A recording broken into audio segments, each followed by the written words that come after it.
আমরা 16টা বছর পাহাড়ে জঙ্গলে মশার কামড় খেয়ে বহু নেতা কর্মী দিনের ক্লাস করেছে।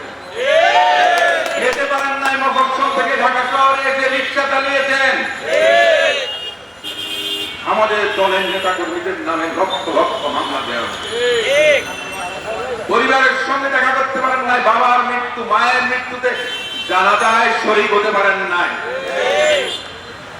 আমরা সেই দলের কর্মী, আমাদেরকে কেউ খাটো করে দেবেন না, দেখবেন না। 16 বছর সংগ্রাম করেছি ফ্যাসিস্ট হাসিনার বিরুদ্ধে।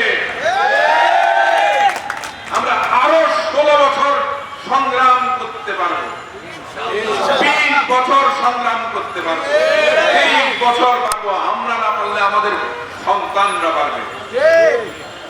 আমাদেরকে খাটো করে, আমাদের নেতাদেরকে উপহাস করে কেউ বক্তব্য দেবেন, এটা আমাদের কিন্তু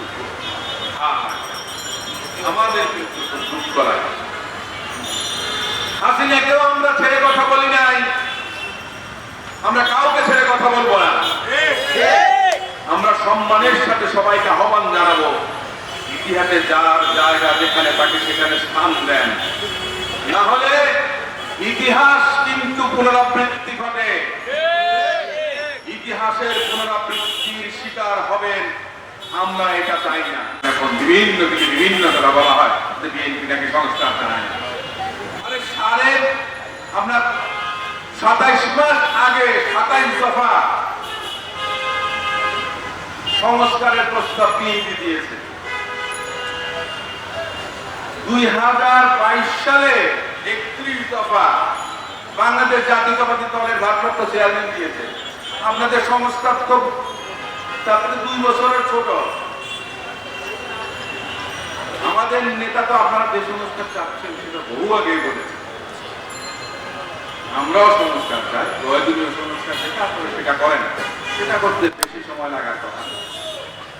আর যদি বলেন যে না আমরা সব সংস্কার করবো, আপনারা যদি সব সংস্কার করেন তো বাংলাদেশে রাজনৈতিক সরকার দরকার, নির্বাচনেরও দরকার নাই। এমনিতেই আপনারা সবকিছু করে বলাবেন, আপনারা মোটামুটি সবার বাড়িতে সোনার কাঠ পালন করিয়া দিবেন মনে হচ্ছে এমন একটা ভাব।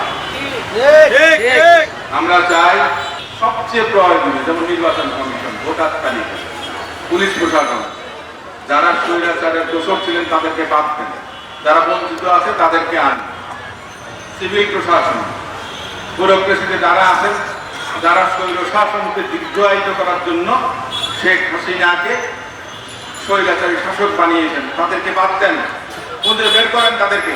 যারা 2014 সালের নির্বাচন, 18 সালের নির্বাচন, 24 সালের নির্বাচনে যে সমস্ত সরকারি কর্মকর্তা কর্মচারীরা, returning officer, assistant returning officer, পুলিশের কর্মকর্তারা যারা ওই সমস্ত ভিন্নতম নির্বাচনগুলা অনুষ্ঠান করেছেন তাদের খুঁজে বের করেন, তাদের বিচার করেন, অথবা আমাদের হাতে তুলে দেন, জনগণ বিচার করবে রাজপথে তাদের।